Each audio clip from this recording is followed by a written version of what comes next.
আমরা শেরগাঁও থেকে চললাম দিরাংয়ের দিকে। এই শেরগাঁও থেকে দিরাং যাওয়ার রাস্তাতেই আমরা চলে যাব একটা সুন্দর জায়গায় যেটার নাম মান্ডালা টপ। ওখানে অনেকগুলো বৌদ্ধ স্তূপ এক জায়গায় করা রয়েছে, সেই জায়গা তো আপনাদের দেখাবো। কিন্তু একটা গন্ডগোলের কথা বলে রাখি, আসলে লোকাল লোকজনদের মধ্যে না জিজ্ঞেস করে যদি গুগলের উপরে আপনি ভরসা করেন তাহলে গুগল কিন্তু আপনাকে ঠকিয়ে দিতেও পারে। ধরুন আমরা গুগলের উপরে ভরসা করে কালকে জেম্বু গুম্ফা বলে একটা জায়গায় গিয়েছিলাম, পরে আমরা যখন আরও সার্চ করলাম সেটাকে নিয়ে তখন দেখলাম যে জেম্বু গুম্ফা আসলে অনেকটা ওপরে এবং সেটা প্রায় 200 বছরের প্রাচীন। আমরা গতকাল যে গুম্ফায় গিয়েছিলাম সেটা হচ্ছে গিয়ে পুরানা বস্তি গুম্ফা। পুরানা বস্তি গুম্ফা কিন্তু খুব বেশি নতুন নয়, ওখানে কতগুলো চোরতেন ছিল যেগুলো খুব পুরনো, যেটাতে প্রথম আমরা গিয়েছিলাম সেটা খুব পুরনো, কিন্তু ভেতরে যে গুম্ফাটা সেটা মাত্র 2020-তে তৈরি হয়েছে। এবং ওই গুম্ফাতে কিন্তু মানে যেটা আমরা গতকাল গিয়েছিলাম সেই গুম্ফাতে কিন্তু দালাই লামা নিজে এসেছিলেন, যার জন্য ওই গুম্ফাটা অনেক মানুষের কাছে প্রচলিত এবং সেটাই শেষ পর্যন্ত গুগল দাদার কাছে পৌঁছে গেছে জেম্বু গুম্ফা হিসেবে। তো এই গন্ডগোলটা একটা হয়েছে। এখন আপাতত আমরা চললাম দিরাংয়ের দিকে, আমাদের অনেকগুলো জায়গা ঘোরার।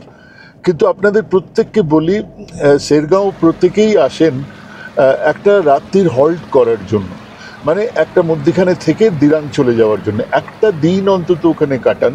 দেখবেন জায়গাটা খুব সুন্দর, ভীষণ সুন্দর, ছোট্ট একটা গ্রাম, যেটা ভালো লাগবেই। আর ওই বললাম যে এখানে 2-3টে জায়গা রয়েছে, একটা হচ্ছে জেম্বু গুম্ফা, একটা পুরানা বস্তি গুম্ফা, একটা হচ্ছে ঝর্ণা যেটাতে কেউই প্রায় নিয়ে যায় না। আমি আমাদের বাংলায় বেশ কয়েকটা ট্রাভেলগ আছে, ইউটিউব চ্যানেল আছে, তাদের দেখলাম, ফলো করলাম, তাদের কিন্তু কেউই এই ঝর্ণাটাতে নিয়ে যায়নি। এত সুন্দর একটা ঝর্ণা, একটু সামান্য ট্রেক করতে হবে, সামান্য হাঁটতে হবে, একটু হাঁচড় করে এটা ওটা গাছ টাছ ধরে নামতে হবে, কিন্তু একটা এক্সাইটিং গুম্ফা যেটা আপনারা গতকাল দেখেছেন। আপাতত একটা ফলস। আপাতত আমরা চললাম না মান্ডালা টপের দিকে। মান্ডালা টপে গিয়ে আবার কথা হবে।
আমরা এখন মান্ডালা টপে এসে হাজির হয়ে গেছি।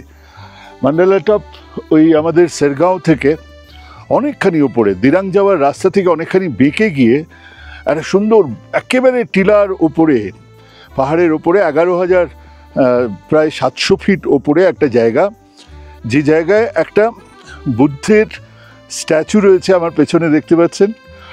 আর এই চারপাশে প্রচুর সমাধি রয়েছে, বিভিন্ন লোকের সমাধি রয়েছে, আর স্তূপ রয়েছে ছোট ছোট প্রচুর।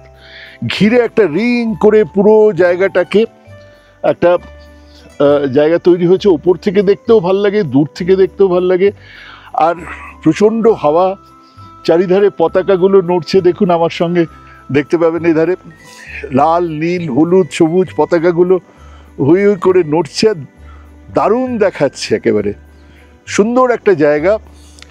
যারা আসবেন শেরগাঁওতে, তাওয়াংয়ে যারা আসবেন, শেরগাঁও থেকে প্রায় 2.5 ঘন্টার রাস্তা আসতে হবে এখানে, এবং এলে এরকম সুন্দর একটা জায়গা আপনারা দেখতে পাবেন। চলতে থাকুক ছবি। আমরা এখান থেকে যাব দিরাং।